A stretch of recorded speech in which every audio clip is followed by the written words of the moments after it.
We're going to be diving into sales, and that's what you're here for. So let me dive into this right now. By the way, if you've missed any of the previous episodes of the podcast, where have you been? What have you been doing? Go and listen to that. You can subscribe on iTunes. You can go and listen to it on SoundCloud. You can go and listen to it on any of the Android devices, the Entrepreneur Playbook podcast. And today we're going to be diving into the 5 top tips for improving your sales skills immediately. And these top tips can be implemented by anyone. I know so many people struggle with selling. I know it's such an essential skill to business. As I said, guys, I'm going to be recording this for the podcast. So keep typing away your questions and I'll get through to them at the end. I'll come back through to them. So let's dive straight in. 5 top tips for improving your selling skills immediately, like right now.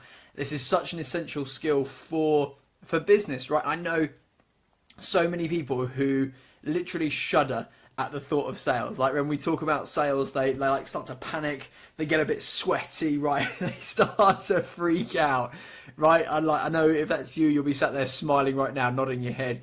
And I know people that absolutely love their product, but when it comes to selling it, right, they freeze up and they almost talk potential buyers out of getting it. Like, I don't know if that's you, but I know that was me at like a few years back, right?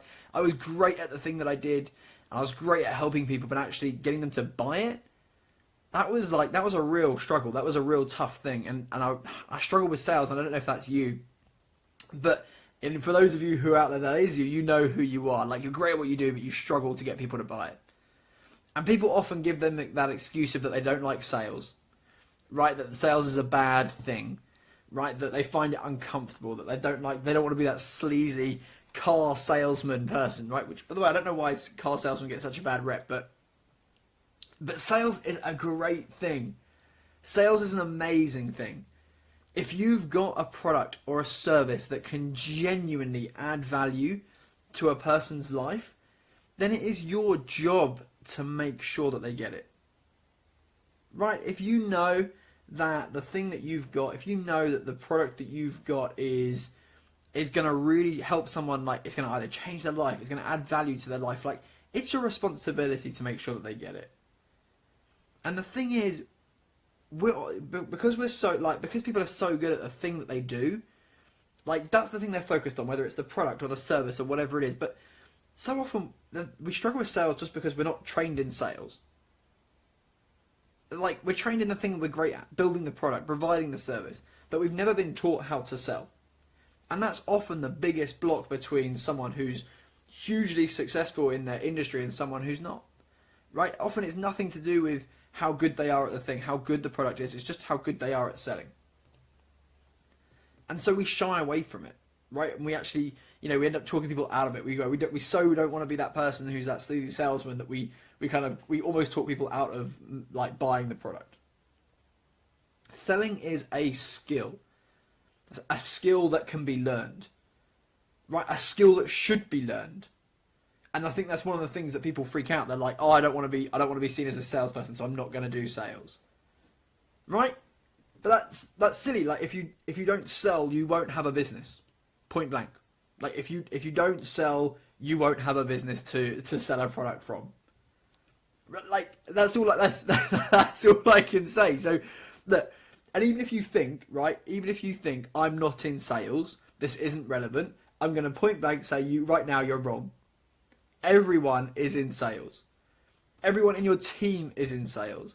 Every interaction you have with potential customers is part of the sales process. Even like, so that's like, you need everybody in your team knowing that they're in sales. That's point 1, right?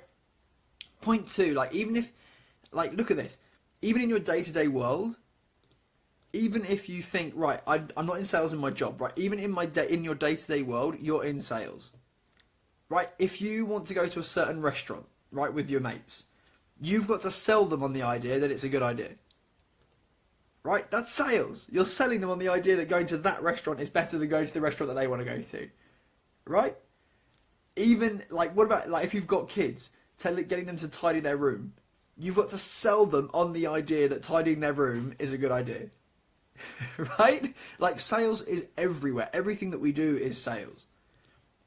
So, look, it may not be like financial gain in terms of sales, but those things like going to the restaurants, getting the right restaurant, getting the kids to tidy their room, that's sales. And even if, like, looking at your marketing, even if your marketing is cranking and you've got leads and potential customers coming through the door, you've still got to help them make that decision to buy. You've still got to help them make that next step. So how do you do it?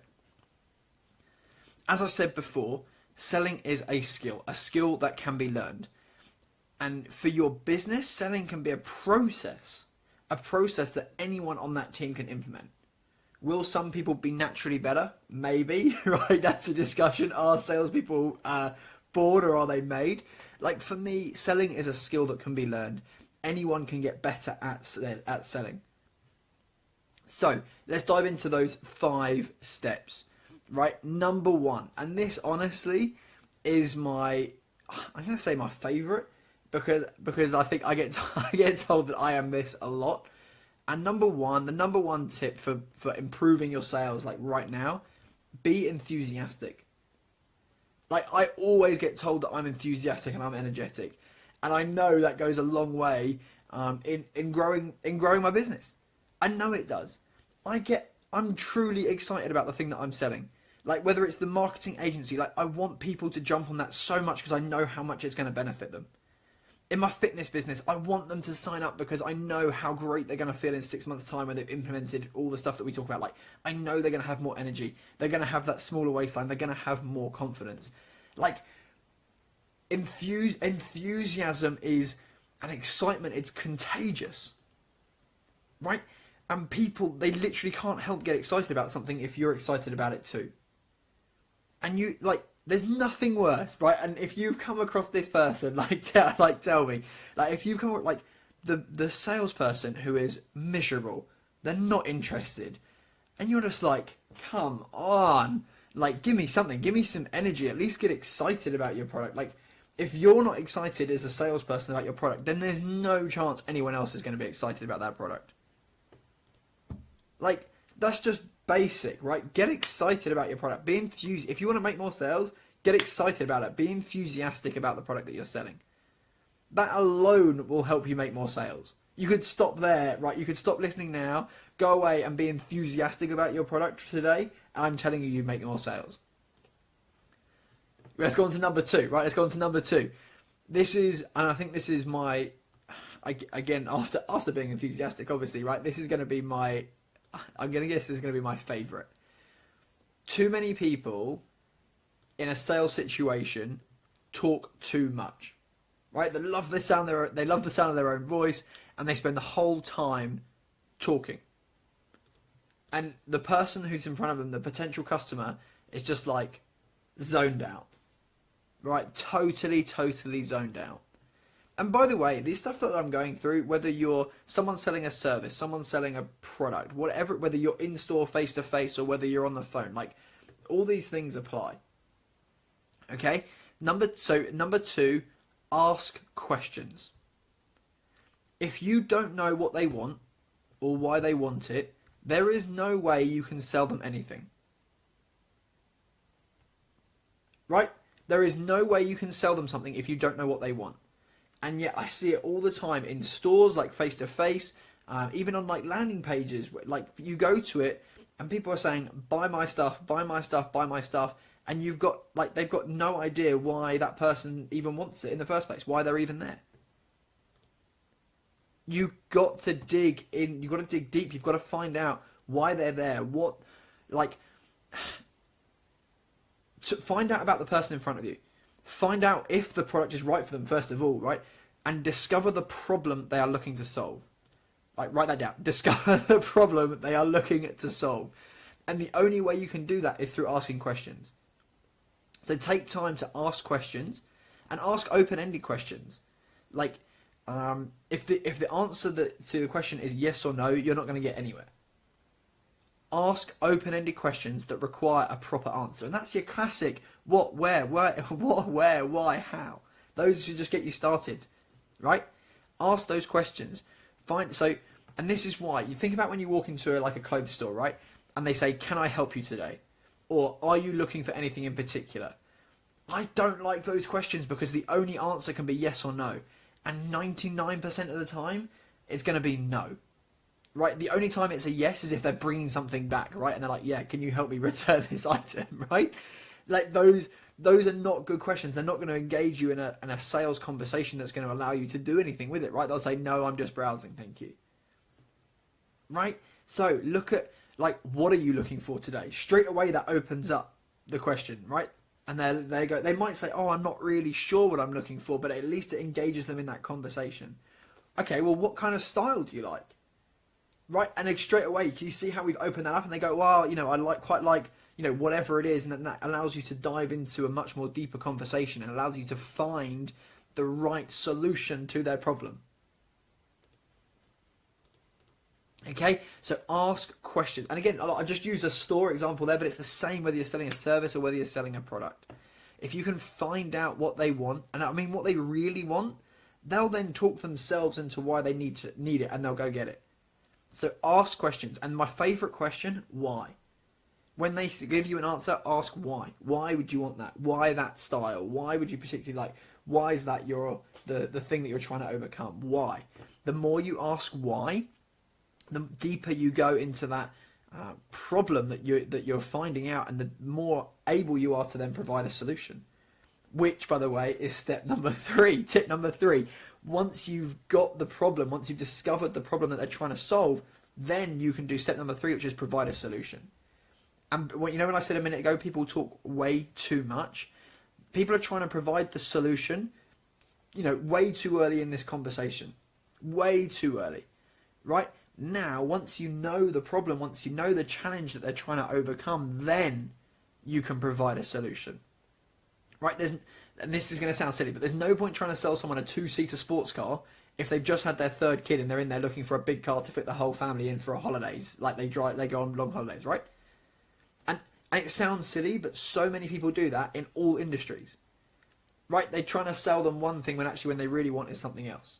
Or what they really need is something else. They may want the 2-seater sports car, but that's never going to happen, right? Because they actually need the 7-seater car. Whether it's fitness trainers selling like, "Hey, yeah, we help people build muscle, get ripped," when all Mary wants to do is lose a few pounds and have a bit more energy to run around with the kids. Right? If someone tells you that they've just had, like, imagine you are a car salesman, right? Right, put yourself in that situation right now, and someone tells you they've just had their 3rd kid and they're looking for a new car. Go back to step 2, ask further questions. Okay, so are you taking long trips and need room for loads of bags? Yes, great. You need to find a car with a big boot, right? Do you transport gran and granddad in the car too? Great, you need even more seats, right? You've just gone from a 5-seater to a 7-seater vehicle, right? The more questions you ask, the more able you are to provide the right solution for them. Because then you can go and provide the solution of, okay, great. Based on what you've just told me, like, I've got a car that's going to fit your needs. It's got a big boot to fit all the bags. It's got 7 seats so you can fit gran and granddad in there too, etc., etc., etc. And now they're like, wow, this is what I need. I want this. I need this. Let me get it. And they've given themselves the emotional reasons and the logic reasons behind why they're going to get it. So now they're ready to buy. Right now they're like, yes, I need this. This is what I'm going to go do. And right, how do I do it? They're excited to buy. And this is where step 4 comes in. And so many people like do the first few bits, and then they start to panic. They freeze up. They start to sweat. Right, and they don't do step 4. Step 4. I mean, I reckon that loads of you could increase your sales dramatically right now if you did this one step. Ask for the sale. Ask for the sale. That's it. If you don't ask, you don't get, right? And it doesn't have to be like, it can be if you're in a store, right? If you're selling clothes or whatever, it can be as simple as, "Shall I run that up for you?" Or, "How would you like to pay for that?" Right? And notice, "How would you like to pay for that?" There's not a yes or no response, right? It's a card or cash, right, situation, right? You're giving them an option, but neither of the options are no. And that is my favourite. My favourite is like, "Would you like option 1 or option 2?"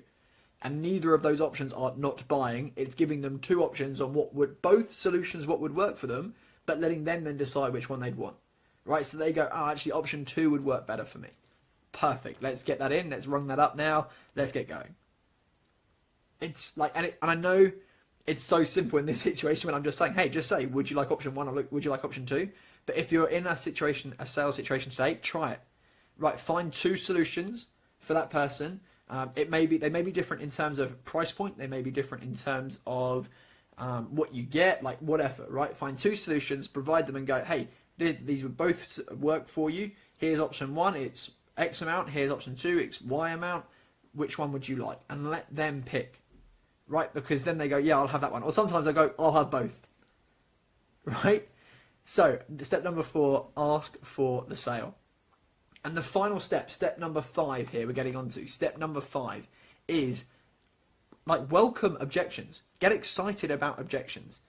And I think one of the reasons that people freak out about selling is that fear of the fear of someone saying no. And when someone says no, I think people freak out because it feels like a personal kick in the face, right? It's like they're saying no to you. Like, no, Chris, you're an idiot. What are you, like, I'm never going to buy this from you.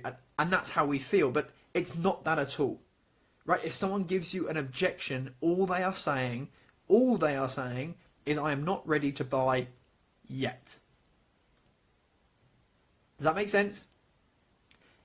All it means is that you haven't built the value, or haven't met their logical or their emotional needs yet, or you haven't quite provided the right solution for their real problem.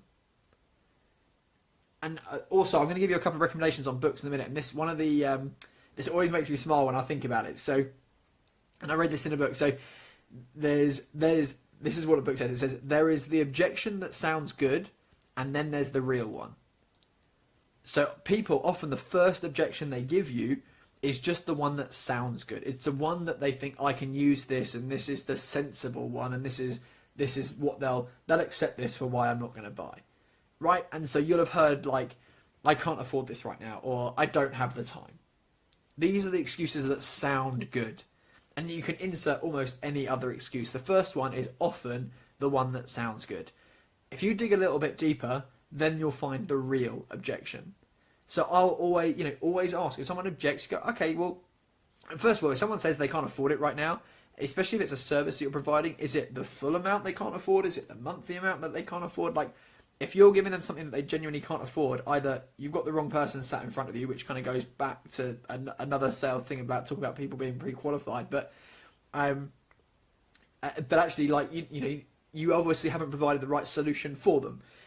So that kind of goes back a step. Okay, I understand that this is out of your price range. What is your budget? Right? Because if you now know that their budget, you can now provide a solution to them. Right? Like, any excuse, but what is and one that you'll hear a lot is there anything else that would stop you from buying today?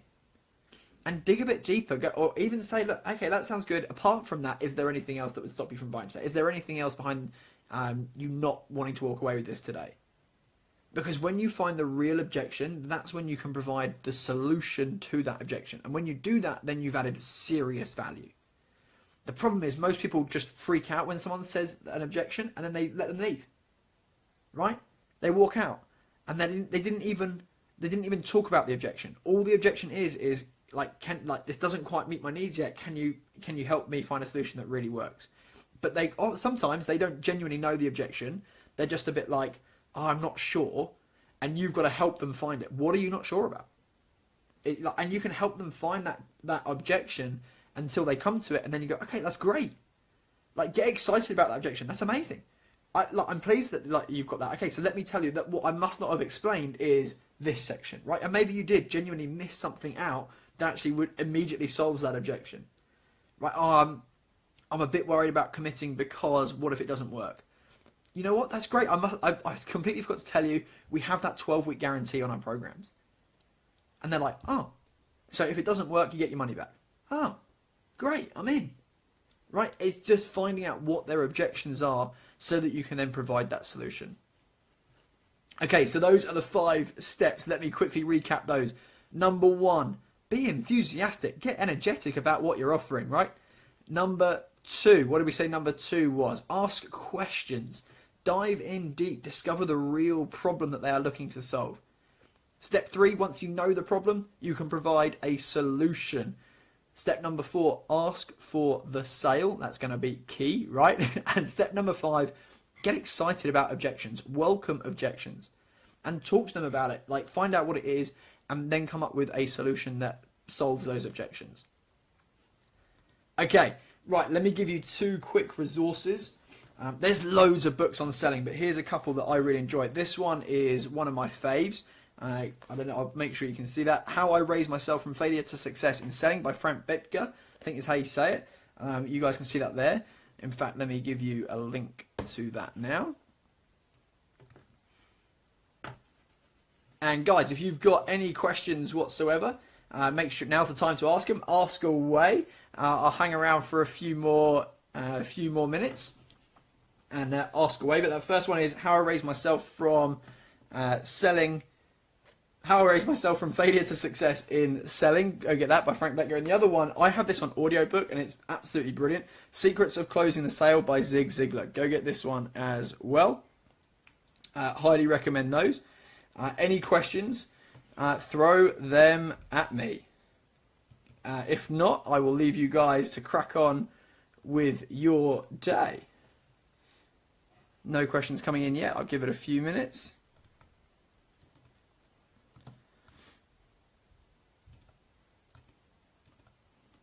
Sweet, awesome. Okay, cool. So we've dived into the world of sales today. I hope that's been valuable for you. If it has, then please make sure that you're liking the videos, make sure that you're sharing the videos. This will also go out on the podcast. So if you tuned in a bit late and you've missed out somewhat, then go grab I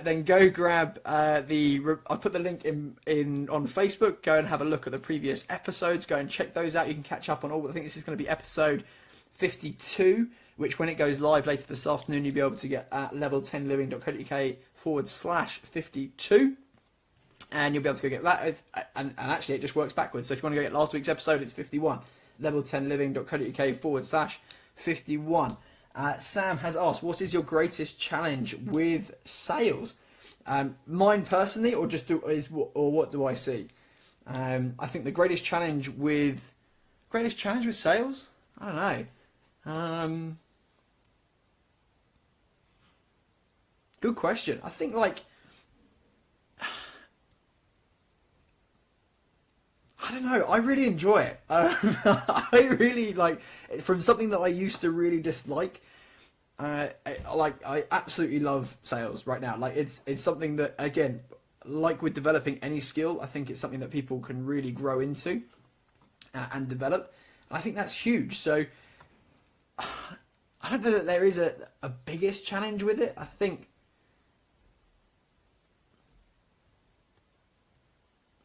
good question. What I see other people really struggling with in sales, I guess, is really the asking questions. I think the biggest challenge I see that most people struggle with is they just talk about themselves and their product too much, and they never ask questions. It's always about them, not the person in front of them, and then they just freak out about asking for the sale. I think the biggest challenge most people have is just asking for the sale, which people just start to freak out about. And there's so many easy ways around that, but I know, because people have just never dived into selling as a skill, they've never dived into it as something to actually develop and learn, they freak out about it. So I'd just say they've got to go and learn the skill of selling.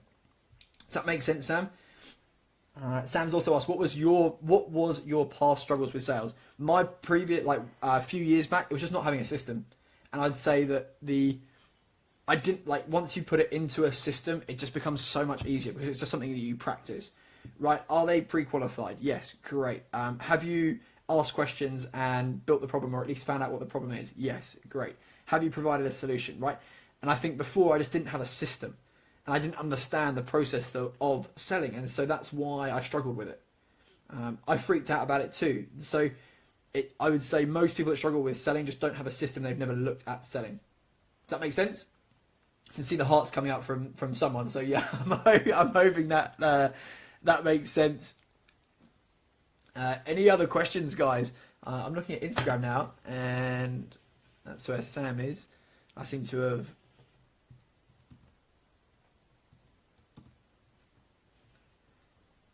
No, I think that is everything. Okay, in that case, guys, I'm going to let everybody crack on with their day. It's been great chatting with you. Remember, you can get the previous episodes of the Entrepreneur Playbook podcast. Just go to level10living.co.uk/. If you go to 51, you'll be able to get last week's episode, and number 52 will be this week's episode, which is what you've been listening to now if you've just joined late. But you'll be able to get that later on today. Looking forward to hearing from you guys. Make sure you like, make sure you share this. If you're on Instagram, Facebook, wherever you are, make sure you share it. Ask any questions as well. I'll come back on here later on and answer through any more questions that I see. So yeah, ask away. All right. See you later on, guys. Facebook, bye. Instagram, goodbye. See you later on.